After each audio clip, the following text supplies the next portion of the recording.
वैदिक संस्कृत इंडिया की one of the oldest लैंग्वेजों में से एक है।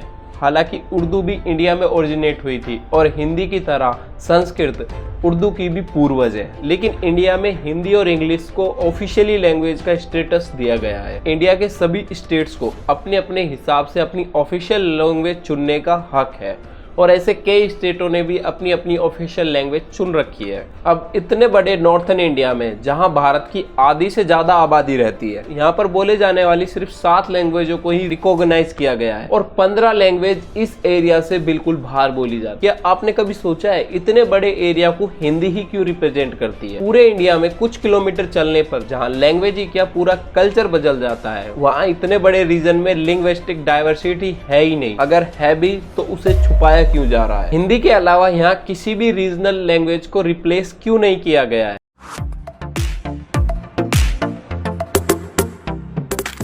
इंडिया में एग्जैक्ट कितनी लैंग्वेज है इसका फिगर मिलना तो बहुत मुश्किल है। ये फिगर 121 से लेकर 19,500 तक हो सकता है, क्योंकि हमारे पास लैंग्वेज और जितने भी वेरियस सोर्सेज हैं वो लैंग्वेज और डायलेक्ट लैंग्वेज को अलग अलग डिफाइन करते हैं। According to Indian census, India में 121 मेजर लैंग्वेज है जिन्हें करीब 10,000 से ज्यादा लोगों द्वारा बोला जाता है और इनमें से 30 लैंग्वेज को तो 10,000 से ज्यादा स्पीकर हैं, जबकि इन 121 मेजर लैंग्वेजों में से 16,000 लैंग्वेज ऐसी हैं जिनके 10,000 से भी कम स्पीकर है इंडिया में। और मोस्ट ऑफ अराउंड बोली जाने वाली लैंग्वेज होती है हिंदी, जो 53 करोड़ अराउंड 44% इंडियंस की मदर टंग नोट की गई है। हिंदी स्पीकर्स की इतनी ज्यादा संख्या होने के कारण इंडियन गवर्नमेंट द्वारा नॉर्थ में गुजारी से लेकर पहाड़ी तक और साउथ में छत्तीसगढ़ी से लेकर मारवाड़ी ईस्ट तक, ईस्ट में मगधी लैंग्वेज तक सभी को हिंदी अम्ब्रेला के अंदर ऐड कर दिया गया है। हालांकि हमारे पास लैंग्वेज और डायलेक्ट लैंग्वेज को अलग अलग डिफाइन करने की कोई यूनिवर्सल डेफिनेशन नहीं है, लेकिन एक बेसिक कॉमन सेंस तो है कि अगर आप किसी स्पेसिफिक लैंग्वेज को बगैर किसी ट्रेनिंग के अच्छे से समझ पाओ तो शायद वो आपकी लैंग्वेज की डायलेक्ट हो सकती है, जिनकी लैंग्वेज कंबाइंड हिंदी और लोकल लैंग्वेज है, भोजपुरी, गारवाड़ी और बागरी। आप लोगों का बैकग्राउंड अगर इन स्टेट से नहीं है और आप इन लैंग्वेज के कभी कॉन्टेक्स्ट में नहीं आए तो शायद ही आप एज ए हिंदी स्पीकर इन्हें समझ पाओगे। ये तीनों language Indo Aryan language group से बिलोंग करती हैं, जिनकी लिंग्विस्टिक हिस्ट्री हिंदी से अलग रही है। एक्चुअली 3 डिफरेंट लैंग्वेज ग्रुप को हिंदी डायलेक्ट के अंदर ही ऐड कर दिया गया है: पहाड़ी ग्रुप की लैंग्वेज, बिहारी ग्रुप की लैंग्वेज और राजस्थानी ग्रुप की लैंग्वेज। वैसे हमारी सेंट्रल इंडो आर्यन जोन की लैंग्वेज हरियाणी, अवध, ब्रज, अवधी, कन्नौज, बघेली और छत्तीसगढ़ी, ये लैंग्वेज हिंदी से ज्यादा मिलती जुलती है। इन लैंग्वेजों को हम काइंड ऑफ हिंदी का डायलेक्ट कह सकते हैं, लेकिन यहाँ भी प्रॉब्लम है। हिंदी काफी न्यू लैंग्वेज है और स्टैंडर्ड हिंदी तो 18 से 19 सेंचुरी में ही डेवलप हुई है, जबकि अवध, बुंदेली और ब्रज भाषा हिंदी से बहुत पुरानी लैंग्वेज है और उनका काफी इंपोर्टेंस हिस्ट्रिकल सिग्निफिकेंट पे रहा है। अब हालांकि हिंदी इंडियन सब कॉन्टिनेंट की one of the newest language है, जिसकी हिस्ट्री काफी कॉम्प्लिकेटेड रही है। जब आज से 200 साल पहले हिंदी का नामो निशान नहीं था, तो वह आज इंडिया की मोस्ट स्पोकन लैंग्वेज कैसे बन गई और अब हिंदी का फ्यूचर इतना कॉम्प्लिकेटेड क्यों लग रहा है? वैसे तो नॉर्थ इंडिया की सभी लैंग्वेज इंडो कोल आर्यन लैंग्वेज ही हैं, एक दूसरे से रिलेटेड भी हैं, क्योंकि इन सभी लैंग्वेजों का एक ही पूर्वज है जिनसे ये पैदा हुई है, वैदिक लैंग्वेज। वैदिक संस्कृत इंडिया की वन ऑफ द ओल्डेस्ट लैंग्वेजों में से एक है। हिंदुइज्म के मोस्ट ऑफ लिटरेचर इसी लैंग्वेज में लिखे गए हैं। फिर 800 BC के अराउंड वैदिक संस्कृत से क्लासिकल संस्कृत में डेवलप हुई, जिसे अपर क्लास और ब्राह्मणों द्वारा बोला जाता था, जबकि नॉर्मल लोग वैदिक संस्कृत के वेरियस वर्जनों को बोलते थे, जिन्हें प्राकृत कहा जाता है। प्राकृत का मतलब होता है कई वेरियस लैंग्वेजों का एक ग्रुप, जिससे आज हमारी इंडो आर्यन लैंग्वेज इवॉल्व हुई है। लाइक ए सोर सेनी, जो कि हिंदी, पंजाबी, गुजराती, सिंधी और गुजराती लैंग्वेज की पूर्वज है। महाराष्ट्र की प्राकृतिक मराठी और कोंकणी लैंग्वेज की पूर्वज है। मगधीरा प्राकृतिक बंगाली,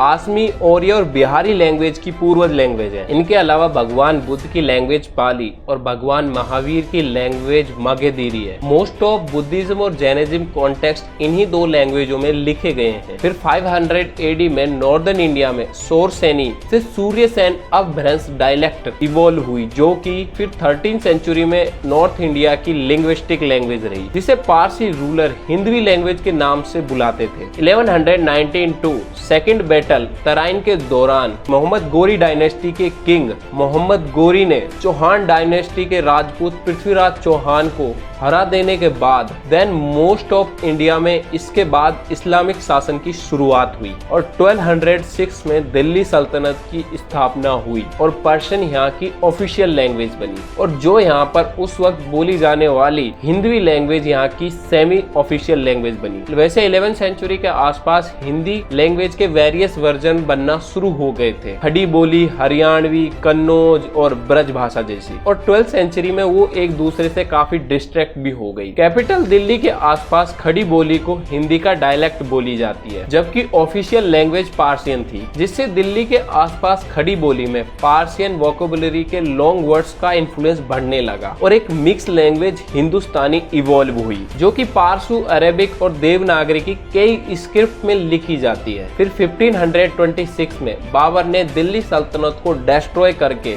मुगल एम्पायर की स्थापना की। अब एक्साइटिंग हिंदुस्तानी में और भी इन्फ्लुएंसर बढ़ने लगा और हिंदुस्तानी का एक more Persian version Urdu language evolve होना शुरू हुई, जिसे मोस्टली मुगल एम्पायर के सोल्जर्सों द्वारा बोली जाती थी।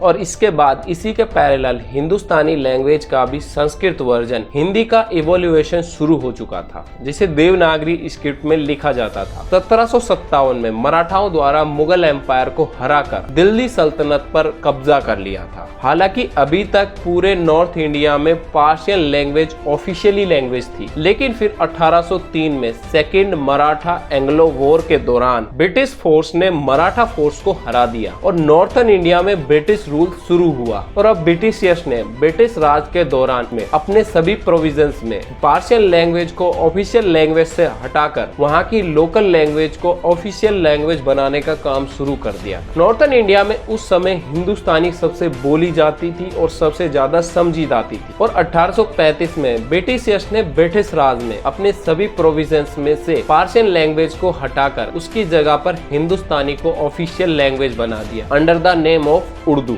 उर्दू के साथ साथ इंग्लिश को भी ऑफिशियल लैंग्वेज बनाया गया। इसी के साथ इंडियन सब कॉन्टिनेंट में अंग्रेजी की भी एंट्री होना शुरू हो गई थी। हालांकि ब्रिटिश राज के दौरान ऑफिशियली उर्दू लैंग्वेज की पॉपुलैरिटी बहुत ज्यादा बढ़ने लगी थी। 1881 से 1890 के बीच यूनाइटेड प्रोविंसेस में हिंदी से 2 गुना ज्यादा उर्दू बुक्स पब्लिश हुई। यही हाल न्यूज़पेपर्स का था, जिनमें से 8,200 न्यूज़पेपर्स का सर्कुलेशन होने लगा उर्दू लैंग्वेज के अंदर। 8,000 के करीब हिंदी न्यूज़पेपर्स का सर्कुलेशन था। वहीं 16,000 से भी ज्यादा न्यूज़पेपर उर्दू में पब्लिश हो रहे थे। उस समय उर्दू और हिंदी दोनों ही हिंदू और मुस्लिम द्वारा बोली जा रही थी, लेकिन फिर ब्लर रिलीजियस लाइन क्रिएट होना शुरू हो गई। एक सर्वे ने नोट किया कि ज्यादातर ब्राह्मण और बनिया टाइप के बच्चे ज्यादातर हिंदी मीडियम स्कूलों में जाना चालू हो गए, जबकि मुस्लिम और कास्टिया कास्ट के बच्चे मार्शियन और उर्दू स्कूलों में जाने लगे थे। उस वक्त हिंदी और उर्दू मीडियम दोनों ही मीडियम ऑफ एजुकेशन थी। ऑफिशियल लैंग्वेज उर्दू थी, जिससे हिंदी और उर्दू गवर्नमेंट जॉब्स के लिए कंपटीशन बढ़ने लगे, जिससे वहां पर कॉन्फ्लिक्ट पैदा होने लगा, जो कि धीरे धीरे मैनुअल वायलेंस में बदल गया। हालांकि उर्दू भी इंडिया के अंदर ही ओरिजिनेट हुई थी और हिंदी की तरह संस्कृत उर्दू की भी पूर्वज है। उर्दू में संस्कृत 75% और उर्दू की 25% वोकेबुलरी एंशिएंट अरेबिक, पर्शियन और टर्की लोन वर्ड से बनी है। पर जैसे कि उर्दू ने पार्शियन अरेबिक स्क्रिप्ट अपनाई, जो कि इंडिया के लिए एक फॉरेन स्क्रिप्ट थी, जिसको हिंदी देवनागरी स्टूडेंट के लिए बगैर किसी ट्रेनिंग के समझना मुश्किल था। उर्दू लैंग्वेज को भारत पर हुए इस्लामिक रूल के सिंबॉलिक तौर पर देखा जाने लगा और धीरे धीरे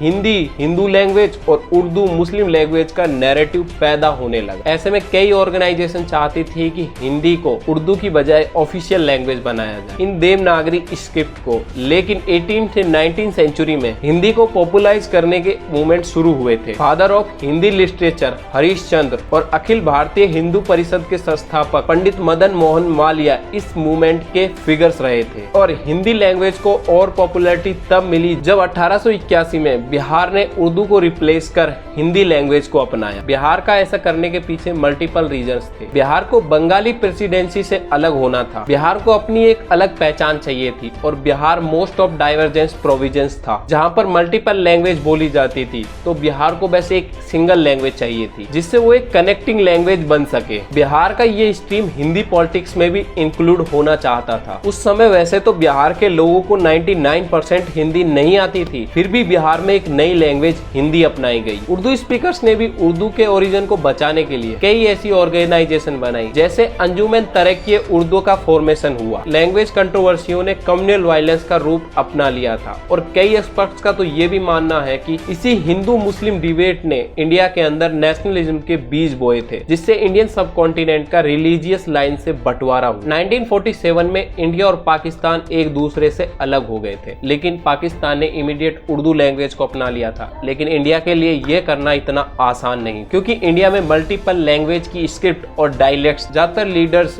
किसी भी लैंग्वेज को इंडिया में इम्पोजिशन करने के बिल्कुल खिलाफ थे। हालांकि उनका ये भी मानना था कि उनके इतने डाइवर्स देश में कोई तो यूनिफॉर्म फोर्स चाहिए, यानी कोई एक लैंग्वेज तो चाहिए कनेक्टिंग के लिए। हिंदी उस समय नॉर्थन इंडिया में सबसे ज्यादा पॉपुलर लैंग्वेज थी और सबसे ज्यादा समझी और बोली भी जाती थी। हालांकि हिंदी अब इंडिया के अपर क्लास में काफी पॉपुलर हो गई थी और वहीं इंडिया के दूसरे पार्ट्स में ज्यादातर पॉपुलर नहीं हो पाई। मोस्ट ऑफ अदर रीजन के लिए हिंदी एक फॉरेन काइंड ऑफ लैंग्वेज थी। जैसे ही हिंदी को नेशनल लैंग्वेज बनाने के आइडिया पर नॉन स्टेट इस बात से काफी अनहैप्पी थे। कॉन्स्टिट्यूशन बनाते वक्त 1949 में भारत के लैंग्वेज स्टेटस को लेकर कॉन्स्टिट्यूशनल असेंबली में कई डिबेट्स हुई। ये तो डिसाइड हो गया था कि इतने लिंग्विस्टिक डाइवर्सिटी देश में नेशनल लैंग्वेज तो कोई नहीं बनेगी, लेकिन अब यह डिसाइड करना बाकी था कि किस लैंग्वेज को ऑफिशियली लैंग्वेज बनाया जाए। कंट्री के सभी ऑफिशियल वर्क के लिए फाइनली एक कॉम्प्रोमाइजन निकला, जिसमें हिंदी और इंग्लिश दोनों को भारत की ऑफिशियल लैंग्वेज बनाया गया